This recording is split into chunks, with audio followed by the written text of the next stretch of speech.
planning process may vary from country to country because different countries have different economic plans. You know, education and economic of a country or economic growth goes one hand in hand.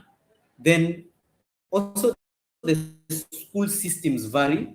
Like for example, we had the cycle of education that was 844, which has been changed to the current one, where you go to 6, then you go to 3, then you go to 3 again, and then you go to 3 again. So that's a different cycle. So because of this variation in the school cycle, the economic plans, and also the statistical uh, indicators of a country, then education planning process vary. But for the sake of this, we shall use this model here of an education planning process. And this model starts with what we call the base situation analysis. Base situation analysis is the identification of a problem that we have in our school. Like it could be there is high dropout rate. So how do we address the issue of high dropout rate? So to address the issue of high dropout rate, then we go to the next stage of educational planning, which we call the draft plan. This draft plan contains what we call the best alternatives. We have a problem which we have identified under the best situation analysis, and this is high dropout rate. Then now we look at various alternatives that can be used to address the issue of high dropout rate. Within those alternatives that we are looking for, we need to identify the best one that we are going to pick, because we can't pick all of them. They add cost to our own budget or our own plans. So that alternative that we feel is actually the best, that is the one we are going to use for and seek approval. This approval, we have the ratifying bodies. Like here at the university, we have the university Senate approves these educational plans. Like if you want to modify this, or to come up with a curriculum, it must go to the Senate. Now, at school also, you have, for example, the board management, which is mandated to to all management matters of a school, and that one could include also approval of some plans. A good example is a budget must be taken uh, through the university, not university, but the school. The school.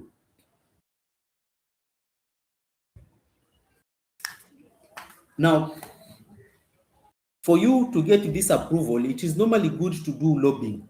Lobbying is trying to explain yourself why the plan why that plan is very relevant, and therefore is urgent, or needs attention of whoever is going to approve it.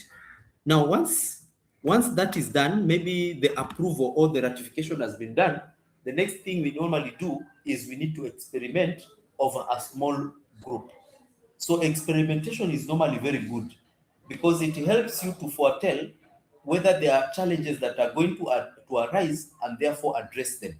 Like look at an example of our current curriculum that we are in.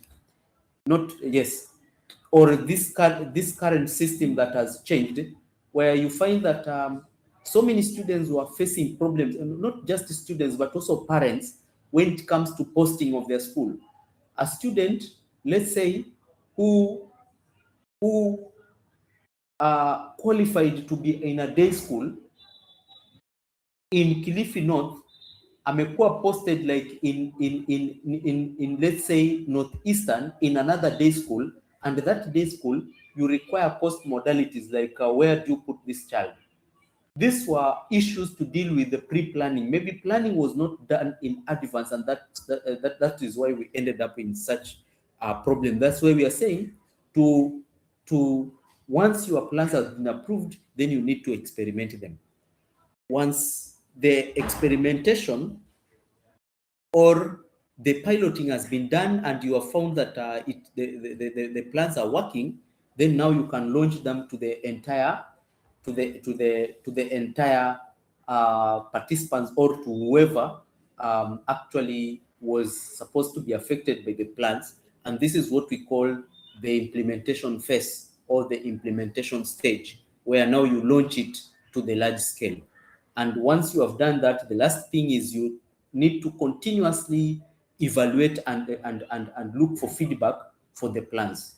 Now, we do evaluation of or seeking feedback so that we can know or we can get the three critical decisions: whether we need to accept the plan the way it is, or to modify the plan. Maybe there are some few issues which need to be tightened, or some few parts which need to be changed so that the plans can work effectively, or we reject it in its entirety. Because when we reject the plan, then it means we go back again to the base situation analysis, where we will look at the problem the way it was again. And in the best alternative, best alternative, we had a number of alternatives, but we picked one. So we can go for another alternative, and therefore the process goes round like that. Okay?